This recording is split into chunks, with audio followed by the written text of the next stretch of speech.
राजनीतिक और हर छोटी बड़ी खबरों के लिए GTV UP Bihar news media पर बने रहें। केवल सच संपादक शक्ति कुमार। जो भी घटना घटित हुई बहुत दुखद घटना है, शर्मनाक घटना है। जितनी भी इसका निंदा की जाए वह कम है।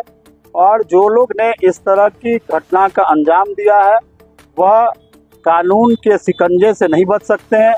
हमारी सरकार में किसी प्रकार के अपराधी कभी नहीं बच सकते हैं। जहां तक विपक्ष के लोगों का सवाल है, पहले तो राष्ट्रीय जनता दल के शासन में हत्या, बलात्कार, लूट की घटना भी घटती थी। उस समय किसी तरह के आपराधिक मुकदमे नहीं होते थे, गिरफ्तारी नहीं होती है। और हमारी सरकार में अगर किसी तरह की आपराधिक घटनाएं हुई, हीनियस क्राइम हुआ, तो तुरंत पुलिस FIR भी दर्ज करती है, उनकी गिरफ्तारी भी करती है। और इस मामले में एक दो लोगों की पुलिस ने त्वरित रूप से गिरफ्तारी कर कार्रवाई की है। ये सबसे बड़ी बात है कि घटना तो बहुत निंदनीय घटना है।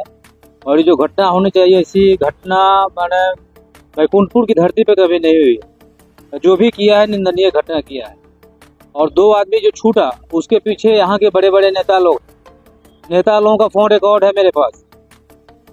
नेता लोग जिस तरह से बोल रहा है कि 2005 के पहले सरकार थी तो क्या होता था, मैं उनको बता देना चाहता हूँ जो उन्होंने भाषा बोला है।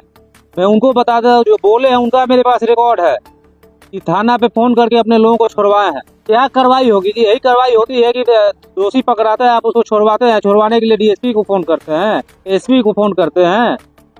जबकि महिला जिसके साथ घटना लड़की के साथ हुई, वो लड़की बयान दे रही है कि फलाना आदमी है, फिर भी आप प्रशासन पे दबाव, सरकार का हौफ दिखाकर, सरकार का दौक दिखाकर, तो सरकार का धौंस दिखाकर आप उस आदमी को थाना से छुड़वाते हैं। हमारे पास रिकॉर्ड है, दिखा देंगे। मैं बिल्कुल, मैं जब तक जिंदा हूँ बच्ची को इंसाफ मैं दिलाऊंगा। और जो दोषी है सबको पकड़वाऊंगा, सबका घर तोड़ की जब्ती कराऊंगा। चाहे जितनी शक्ति सरकार को लगाना है बचाने में, यहाँ के नेता को लगाना है, सरकार उसको बचाने में बचा ले, क्योंकि उसके साथ बैठ के कॉफी पीते हैं। इसमें उनकी इज्जत जाती है। और बैकुंठपुर थाना में कितना बार फोन किए और SDPO को कितना बार फोन किया मैं जानता हूँ। सब इस तरह से जब होगी तो आने वाले समय में सब टेलीकास्ट होगा और वो लड़की भी टेलीकास्ट करेगी। तो उसके सामने फोन आया है और हाँ, उस लड़की के सामने फोन आया है। और वो क्या बात बोलेंगे कि अब दोषी निर्दोष को फंसाया जाता है। प्रशासन इसलिए लिपापोती करने जा रहा है। प्रशासन पे उचड़े हुए थे सरकार के लोग, लेकिन मैं भी 5:30 बजे भोर से चढ़ा हुआ था कि अगर लिपापोती कीजिएगा तो कुर्सी खाली करके जाना पड़ेगा बैकुंठपुर थाना। मैं SP को, DSP को और थाना प्रभारी को, तीनों को चेता दिया था। नहीं, कल उसका बयान होगा कोर्ट में।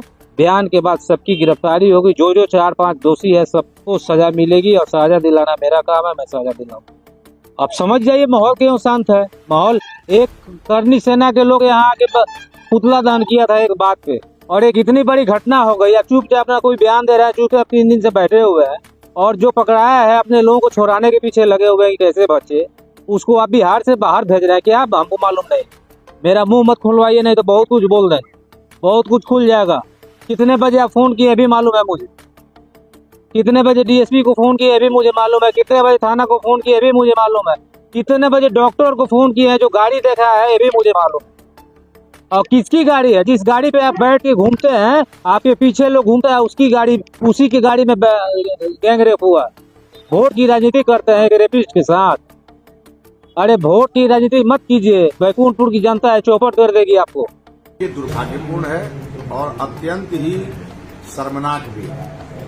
और जैसे ही घटना की जानकारी मुझे मिली, मैंने यहाँ के पुलिस अधीक्षक और स्थानीय थानाध्यक्ष को मैंने फोन करके और इस पर त्वरित कार्रवाई करने के लिए कहा। और स्थानीय स्तर पर पुलिस के द्वारा मुझे जो सूचना मिली है कि कुछ स्थानीय स्तर पर कुछ पुलिस के द्वारा लापरवाही भी हुई। लेकिन मुझे इस बात की खुशी है कि मेरे आग्रह पर पुलिस कप्तान के द्वारा व्यक्तिगत रूप से इस केस की छानबीन की गई है। पीड़िता से उन्होंने जाकर के और अपना बयान भी लिया है। और पीड़िता ने जो दूसरा आवेदन दिया है, उस आवेदन के आधार पे कार्रवाई हो रही है, छानबीन हो रही है। कुछ लोग अरेस्ट हैं, कुछ लोग फरार हैं।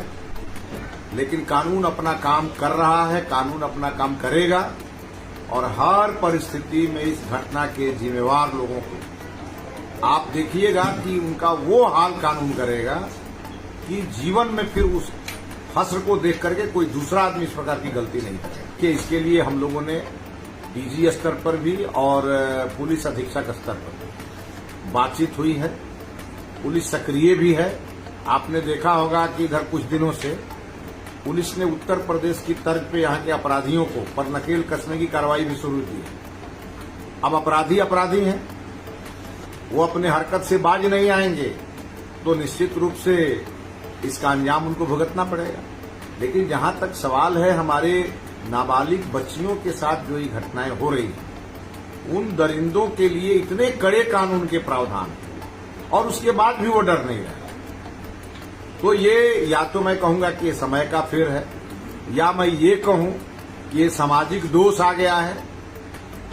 चाहे वो किसी की बेटी हो, बेटी बेटी होती है और इस बात का अगर ध्यान किसी को नहीं है, उसको इस धरती पर 1 मिनट रहने का अधिकार है। सर हमने कहा है पटना गोपालगंज के जिला प्रशासन से हमने यह कहा है कि इन अपराधियों के साथ ऐसा कड़ा व्यवहार होना चाहिए और इन अपराधियों का ऐसा इनको सबक मिलना चाहिए कि और लोगों के लिए नजीर बन जाए। और उस पीड़ित परिवार के साथ हम लोग खड़े हैं।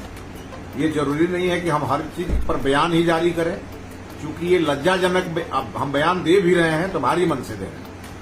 हमारे लिए न ये राजनीति का विषय है, न हमारे लिए प्रचार का विषय है, हमारे लिए शर्म का विषय है कि हमारे क्षेत्र में एक नाबालिग बच्ची के साथ बलात्कार हुआ। लेकिन एक बात मैं स्पष्ट कर दूं आपके माध्यम से कि जो लोग भी इस कुकृत्य में शामिल हैं, आप देख लीजिएगा उनका हश्र बहुत ही बुरा होगा, उनका अंजाम बहुत बुरा होगा।